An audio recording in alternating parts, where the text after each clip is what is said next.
श्री गणेशाय नमो नमः। सरस्वती नमस्तुभ्यं वरदे कामरूपिणी विद्यारंभम करिष्यामि सिद्धिर्भवतु मे सदा। शिव शक्ति को कोटि कोटि प्रणाम। मेरे श्रोतागण, मैं आज आपको राहु के किस ग्रह के साथ बैठ के कौन सा दोष लगाता है, इस बारे में मैं आज आपको जानकारी दे रही हूँ। कि देखिए, राहु जब मंगल के साथ युति करता है तो वो क्या फल देता है, और शुक्र के साथ युति करता है तो वो क्या फल देता है, इस बारे में मैं आज आपको ग्रहों के साथ राहु का बैठने के फल के बारे में जानकारी दूंगी। किस ग्रह के साथ बैठा है तो क्या फल देता है। देखिए, राहु जो होता है वो एक पिशाच ग्रह है। वो राक्षस था, लेकिन उसने अमृत की बूंद पीने से उसके अंदर कुछ ताकत तो आ गई, लेकिन उसका जो एक राक्षसी प्रवृत्ति है वो तो उसके अंदर रहेगी ही। उत्पात मचाता है, ज्ञानी भी है, जिसके साथ रहता है उसी के साथ उत्पात मचा करके उसकी शक्ति को हर लेता है, उसको भ्रम फैला देता है। वो मायावी ग्रह है, माया फैला देता है। तो वो ग्रह अपने प्रभाव को वो अपने प्रभाव से क्षीण हो जाता है, उसका प्रभाव क्षीण हो जाता है। तो जिस ग्रह के साथ युति बनाता है उसकी प्रभुता को खत्म कर देता है।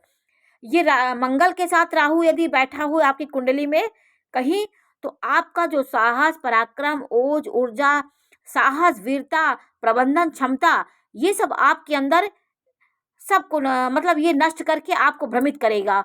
आपको जो साहस पराक्रम है वो आपको दुस्साहसी बना देगा। आपको वही साहस गलत कार्यों में आपको भटका देगा, आपको सही मार्ग से भटका देता है। और ये मंगल के साथ यदि राहु है कहीं भी, तो आपके साहस पराक्रम कहीं ना कहीं लड़ाई झगड़ा में, झंझट में आपको फंसाने वाला होगा। आपके जो वीरता, साहस, शौर्य, ये सबको जो सही दिशा मिलने वाली है वो आपको कहीं ना कहीं उस मार्ग से भटका देता है, ये भटकाने का काम करता है। और यदि सूर्य और बुध के साथ है, ये युति भी अगर बनाता है किसी के साथ, तो युति बनाएगा। यदि केंद्र त्रिकोण में है, अच्छी युति के साथ है, तो ये प्रभाव भी अच्छा देता है। लेकिन अकेला अगर राहु ग्रह के साथ अकेला किसी के साथ रहता है तो वो उसकी शक्ति को ले लेता है। और जैसे राहु शत्रु भी दे देता है, शत्रुता को बढ़ाता है। तो बृहस्पति और राहु का जो एक मेल होता है वो गुरु चंडाल योग बना देता है। ये व्यक्ति ये उत्प्रेरक करता है, राहु उत्प्रेरक है। ये कहीं भी दृष्टि डालता है, चंद्रमा पर दृष्टि डालता है, तो चंद्रमा के कोमलता को, शीतलता को ये भंग कर देता है। ये वहां पर उन्माद पैदा कर देगा। तो देखिए, मंगल के साथ है, अंगारक दोष बना लेता। आप हर समय क्रोधी, और हर समय आपके स्वभाव में किसी प्रकार की नम्रता नहीं होगी। आप स्वभाव में तमतमाए रहते हैं, हर समय गुस्से में आपका चेहरा रहेगा। आपसे कोई प्यार से बोले तो भी आप उसको कटु उत्तर देंगे, और मतलब दिखावापन आप में बहुत ज़्यादा रहेगा। आप अपने साहस को बहुत घमंड से दिखाएंगे कि मैं बहुत साहसी हूँ, और अंदर साहसी डरपोक एक नंबर के रहेंगे।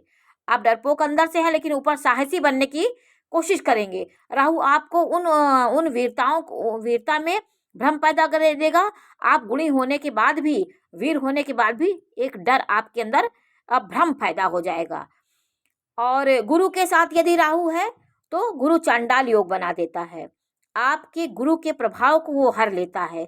उसके जो गुण होते हैं, उसकी जो ज्ञान होता है, वो राहु अपने खींच लेता अपनी तरफ, और उसको भ्रमित कर देगा, क्योंकि वो ऐसा भ्रम फैलाता है हर जगह। और सूर्य के साथ है तो ग्रहण दोष लगाता है, और बुध के साथ है तो वो जड़ दोष बना देगा आपको। यदि राहु बुध के साथ अकेला कहीं बैठा हो तो व्यक्ति जड़ प्रकृति हो जाएगा।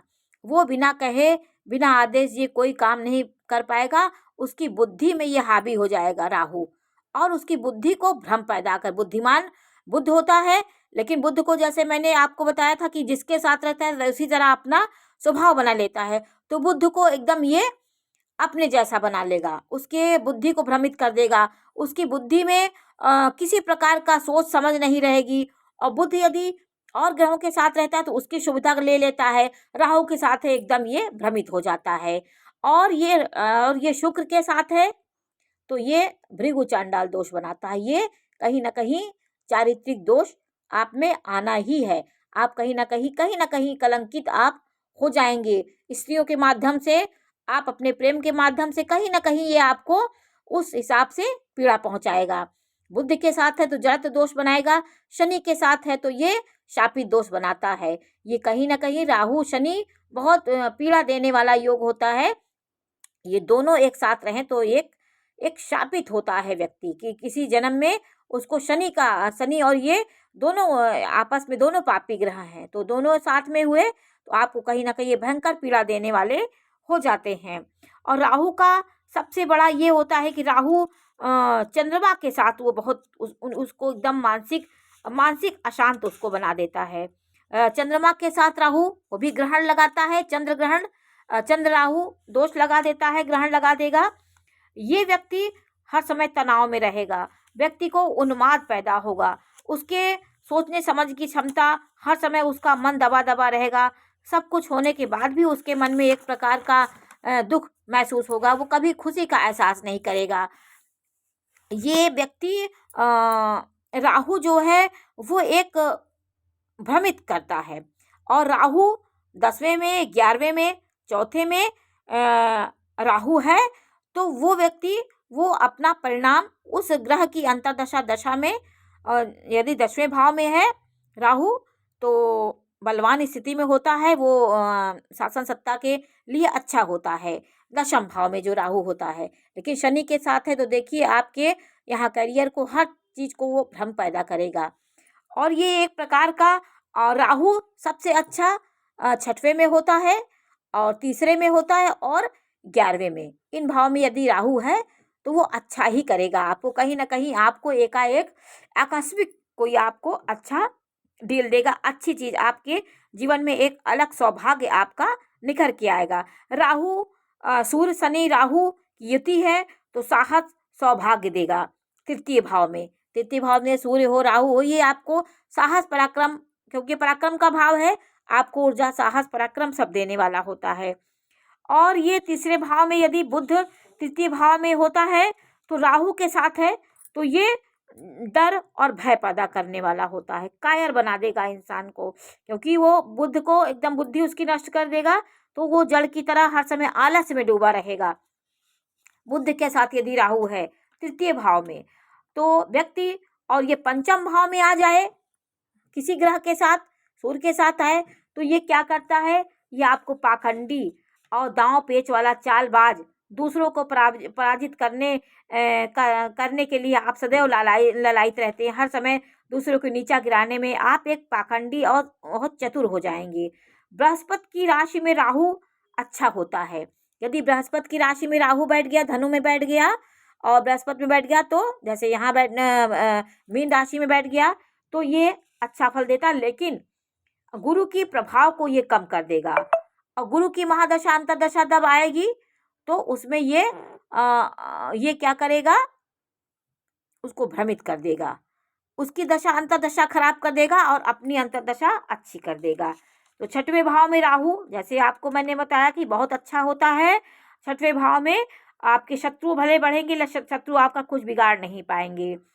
तो और ये जैसे कोई आपका योग बन रहा है, जैसे आपका गुरु के साथ चंद्रमा है, लग्न में है और गुरु चंद्र का एक राजयोग बन रहा है, वहाँ राहु बैठा है तो उसके प्रभाव को बढ़ाएगा। कोई अच्छी युति में यदि राहु बैठेगा तो उसके प्रभाव को बढ़ा देगा ये, लेकिन अकेला ग्रह के साथ बैठा है तो उसके भाव को खराब करेगा। तो ये व्यक्ति राहु 11वें भाव में सिनेमा, राजनीति और लग्जरी, फिल्म लाइन, ये सब चीज़ को राहु बढ़ाने वाला, भौतिक सुविधाओं को बढ़ाने वाला राहु होता है।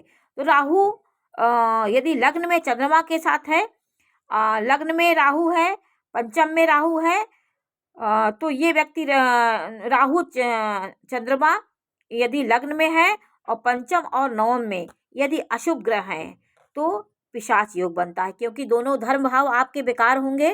राहु बैठा है 5म और 9म में आपके, तो आपके धर्म भाव बेकार होगा, आपका कहीं ना कहीं गलत के मार्ग में ही आप जाने को प्रेरित होंगे, उसी तरफ आपकी मनोवृत्ति उसी तरफ हो जाएगी।